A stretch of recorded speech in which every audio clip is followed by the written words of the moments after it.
So we all know back in May, Honor dropped the regular Honor 400 and the 400 Pro. Both phones that share some similarities, but the Pro costs around 300 quid more if you're getting directly from Honor's website. So the question is, do you need to spend 300 quid more for the Honor 400 Pro, or will the Honor 400 give you everything you need? I'm going to break this down as simple and as straight to the point as I can, covering the display, design, battery, software. So if you're interested in more videos a little bit like this, drop a subscribe on the channel. Let's get into it. So let's do a quick rundown of the design. The Honor 400 is flat with flat sides, flat screen, looks modern and minimal, and the Pro curves everything out. There's curved edges, a little sleeker in the hand. Some people love the curves, others prefer it slightly flat. It's totally a preference. For the display, both are packing top tier AMOLED panels, 120Hz refresh rate and a massive 5000 nits of peak brightness. And that's seriously impressive for the price. The only real difference is size, 6.5 inches on the 400 and 6.7 inches on the Pro. Otherwise, you're not really missing out. And for those that really don't like curves, the curves on the Honor 400 Pro on the display are actually very minimal. You're not really going to notice it. Not anywhere near what the curves were on some of Honor's older devices. I think the Magic 7 Lite had a really curved display. This is nowhere near that. It does feel, personally, I think this feels a little bit nicer in the hand, especially if you're using it without a case. And the Honor 400 with those flat sides has got some sort of iPhone vibes, being completely flat on all the edges. So it's definitely a personal preference thing. I really like the design of both. Let me know what you prefer. Now, when it comes to the performance on both of these phones, this is actually the first big split. The Honor 400 runs on the Snapdragon 7 Gen 3, completely unchanged from the Honor 200 before it, but it's a solid mid-range chip. It's efficient, great for everyday stuff like gaming and multitasking. But the Honor 400 Pro goes all in with the Snapdragon 8 Gen 3 flagship grade chipset. So if you're gaming hard, editing videos, or just want raw speed, that's where the Pro really shines. But for most people, the 7 Gen 3 is going to feel more than fast enough. And I personally include myself in that for most people statement. The 7 Gen 3 in this Honor 400 has been absolutely plenty for me. When you're using these side by side, of course you notice that it is a couple of beats behind with just everyday things, opening apps and that sort of thing. But don't be put off with the fact that it's a old chip, because it is. It's been out for a little bit. It's absolutely plenty. But of course, if you want something that's a lot more powerful, and in the case the Snapdragon 8 Gen 3 is a lot more powerful than the 7 Gen 3, this is definitely going to be the better option. And now, despite the differences, the camera is definitely the headline with both of these phones. Both phones share a 200 megapixel main sensor and a 12 megapixel ultra wide. That's already pretty solid. But here's the kicker. The Pro adds a 50 megapixel telephoto with 3x optical zoom and optical image stabilization.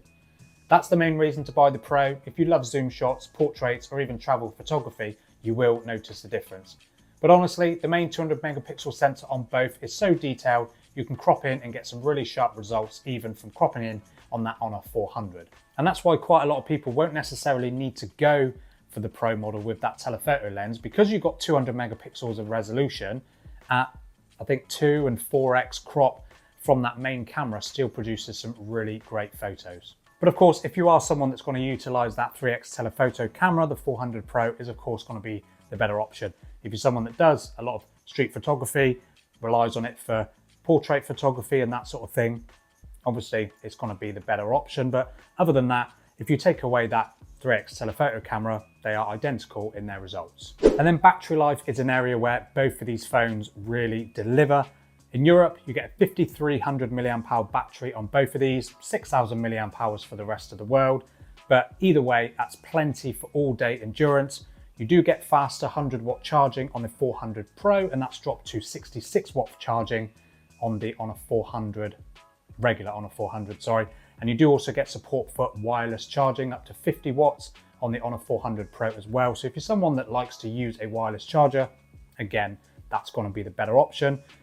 But overall, battery life for me has been absolutely fine. You can easily get a couple of days if you're a relatively light user.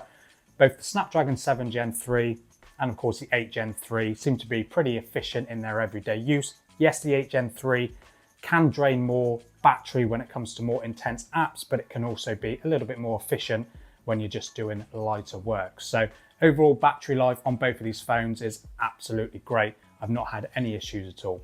And then if I just quickly touch on the software on both of these phones, you get Magic OS 9 on top of Android 15, and you get a promise of 6 years of Android and security updates on both of these phones. And that also includes the Honor 400 Lite that gets that same software support.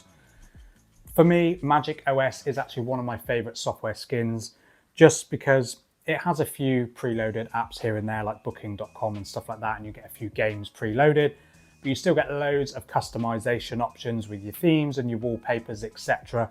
Really being able to tweak the phone how you want it to look.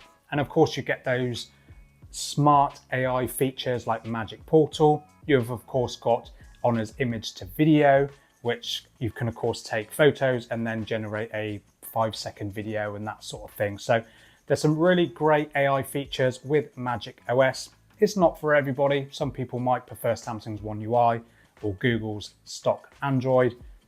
But yeah, Magic OS for me has been absolutely fine. It's, like I said, one of my favorites to use.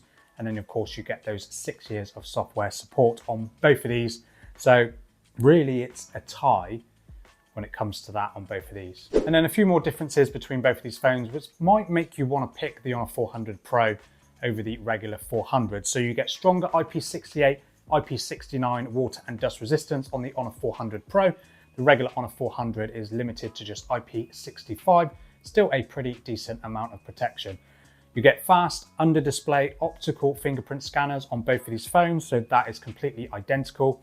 You do get more base RAM on the Honor 400 Pro at 12 gigabytes over the 8 gigs on the Honor 400, but they both go up to a 512 gigs of storage with no micro SD card expansion. You also get eSIM support on both of these phones, and then both of them come with a high resolution 50 megapixel selfie camera, which I did forget to mention earlier. Do apologize about that.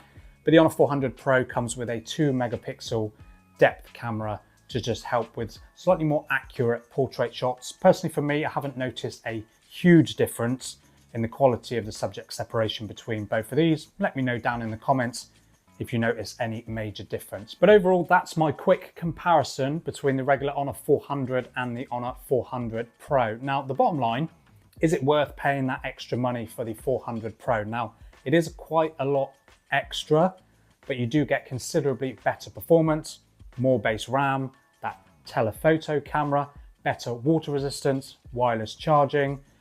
So there is certainly an argument for going for the Honor 400 Pro. But if you're not bothered about all of that stuff, if you think the Snapdragon 7 Gen 3 will be plenty for you, which I can assure you it will be plenty for most people because it's been absolutely fine for me, then the Honor 400 is a really great phone. And at about 100 quid off, about 300 quid at the time of this video on Amazon, is still a really great buy. But certainly let me know down in the comments which one you would pick out of both of these phones. I'd really like to know what you think. Subscribe to the channel if you enjoyed this video. There's plenty more on the way. Let me know if there's any more videos you'd like me to make, and I'll see you in the next video.